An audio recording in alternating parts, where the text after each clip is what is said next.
Mira, con bases ciertas, porque basta ver el número de homicidios que se han dado sobre aspirantes a cargos de elección popular o a algunos actores políticos, y yo creo que el mensaje que hoy, en el contexto del informe ante la Suprema Corte de Justicia, fue eso, llamar la atención sobre este ambiente de crispación, sobre este ambiente que está generando esta polarización y sobre un proceso que en lugar de unir está dividiendo a los mexicanos y mexicanas.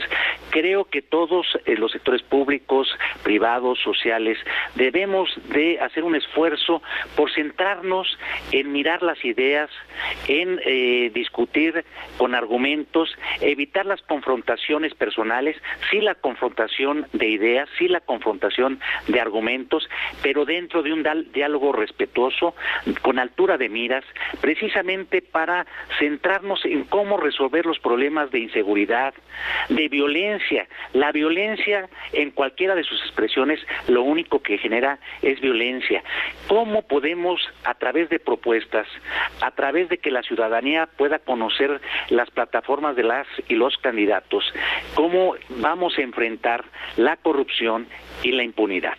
Y no es a través de descalificaciones, de exclusión, de diatribas, de discursos que polaricen y discursos de odio, que lo hemos señalado desde hace meses.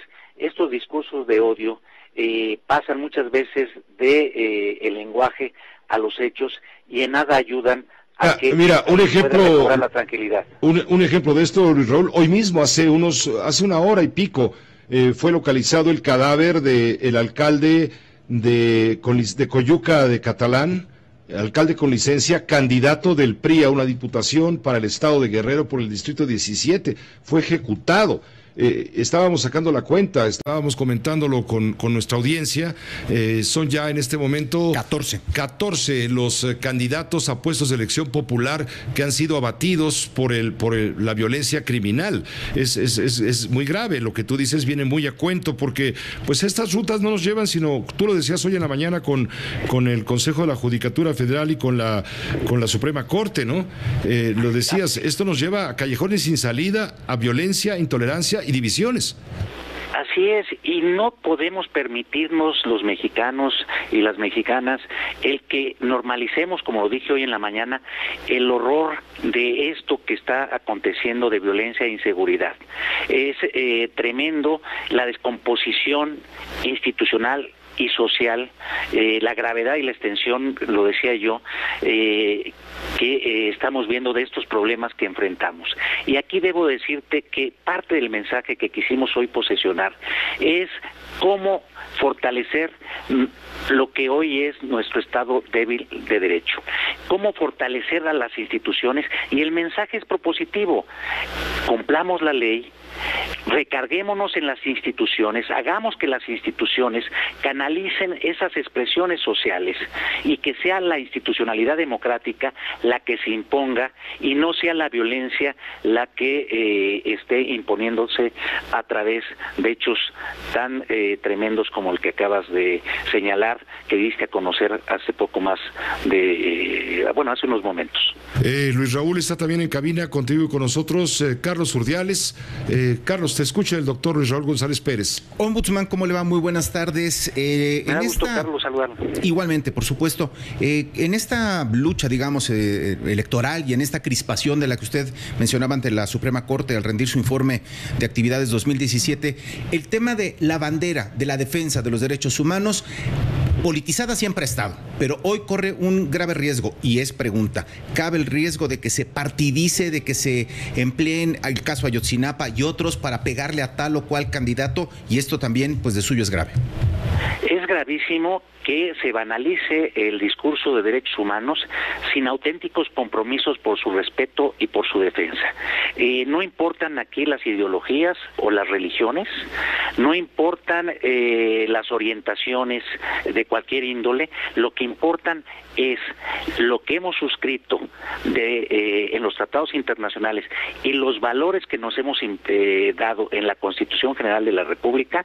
Esa es la guía que nos debe debe guiar a todos los mexicanos, es la guía sobre todo a los servidores públicos que tenemos una encomienda pública, debe ser el cumplimiento de la ley, es decir, los valores que están establecidos en la Constitución. Creo que el punto al que todos debemos de centrarnos es cumplir la ley, recobrar ese Estado de Derecho, y que los derechos humanos no son solamente palabras que pueden dejarse sin contenido. El contenido es la dignidad de las personas, y por eso la insistencia de que uno de los valores fundamentales en cualquier Estado democrático es el respeto a los derechos humanos, y dentro de esos valores hay un principio esencial, que es el respeto del de enfrente para que me respeten a mí, y un principio nodal para recobrar esta circunstancia anómala de crispación de ánimos que ha llegado a violencias de todo tipo, es precisamente el principio de tolerancia. Doctor González Pérez, al margen, y te agradezco mucho la oportunidad, ¿qué puedes comentar sobre el hecho de que la PGR no ha cooperado con la Comisión Nacional de Derechos Humanos en el tema Ayotzinapa? Mira, lo dije porque tengo los elementos para señalarlo. A ver, hay información pública que incluso los medios de comunicación, que respeto la información y qué bueno que informan de la información que a la que acceden, en donde se dieron a conocer diálogos que tuvieron integrantes de un grupo que se le atribuye delincuencial, en donde queremos nosotros acercarnos a esos diálogos y hemos pedido que nos den esa información. ¿Qué sucede? Que nos mandan de una ventanilla a otra, y cuando nos dan el acceso nos dicen pónganse a copiar estas 300 páginas que aquí se contiene la información. Entonces, ¿cómo avanzar en una investigación desde derechos humanos donde requerimos la información de PGR? Hace poco el encargado de la Procuraduría y acuerdos con, en este caso, de información pública, de esta información que ha sido aportada por las autoridades americanas, pero la está solicitando un organismo constitucionalmente facultado para solicitar la información con que cuentan las autoridades. Pero segundo, hay otra información que no tiene que ver con la proporcionada por las autoridades americanas, que también hacen asistir al personal de la Comisión Nacional de Derechos Humanos a distintas ventanillas para después darnos el acceso, pero vía transcripción manual de la información. Creo que está en el mejor ánimo de las instituciones, y yo hago ese exhorto a la Procuraduría General de la República para que nos proporcionen la información, para que podamos cumplir con el mandato constitucional que tenemos de determinar en qué supuestos hubo o no hubo violación a derechos humanos. No pretendemos confrontar a ninguna institución, no buscamos, la CNDH no tiene adversarios, tiene coadyuvancia, que es identificar en los casos de los cuales conocemos precisamente si se han vulnerado los derechos humanos.